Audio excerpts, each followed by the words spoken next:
আমি আজকে আপনাদের সাথে বাঁধাকপির রেসিপি শেয়ার করব। তার জন্য আমি কড়ার মধ্যে সাদা তেল দিয়ে নিয়েছি, ওর মধ্যে গোটা জিরে দিয়ে দিয়েছি ফোড়নে, তারপরে কেটে রাখা আলুগুলো দিয়ে নুন হলুদ দিয়ে হালকা করে ভেজে নিয়েছি। এরপরে কেটে রাখা টমেটোটা দিয়ে দিলাম, দিয়ে হালকা করে একটু নাড়াচাড়া করে ভেজে নেওয়ার পরে এর মধ্যে আমি কড়াইশুঁটি অ্যাড করে দিলাম। কড়াইশুঁটিটাও একটু সামান্য ভেজে নিয়েছি। তারপরে দেখুন আদা রসুন বাটা দিয়ে দিলাম, দিয়ে একটু কষিয়ে নিয়ে এর মধ্যে কিছু গুঁড়ো মশলা দিয়ে দিলাম, ধনে গুঁড়ো, জিরে গুঁড়ো, হলুদ গুঁড়ো, ঝাল লঙ্কার গুঁড়ো দিয়ে ভালো করে কষিয়ে নিতে হবে সামান্য একটু জল নিয়ে, নাহলে কিন্তু মশলার কাঁচা গন্ধটা বেরোবে। এরপরে ভালো করে কষিয়ে নেওয়ার পরে ওর মধ্যে নুন অ্যাড করে দিলাম স্বাদ অনুযায়ী। নুনটা দিয়েও দেখুন আবার একটু নাড়াচাড়া করলাম, দেখুন তেল বেরিয়ে এসছে, মানে মশলাটা কষিয়ে নেওয়া হয়ে গেছে। এর মধ্যে টেস্টটা ব্যালেন্স রাখার জন্য সামান্য চিনি ব্যবহার করলাম, দিয়ে এর মধ্যে দেখুন কেটে রাখা বাঁধাকপিগুলো দিয়ে দিলাম। আমি কিন্তু বাঁধাকপিটা আগে থেকে কেটে ধুয়ে পরিষ্কার করে রেখেছিলাম।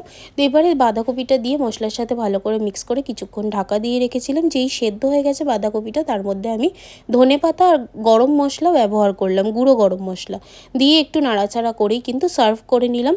আর শীতকালে কিন্তু এরমভাবে একবার বাঁধাকপি বানিয়ে দেখবেন, গরম ভাতের সাথে অসাধারণ লাগে। Thank you.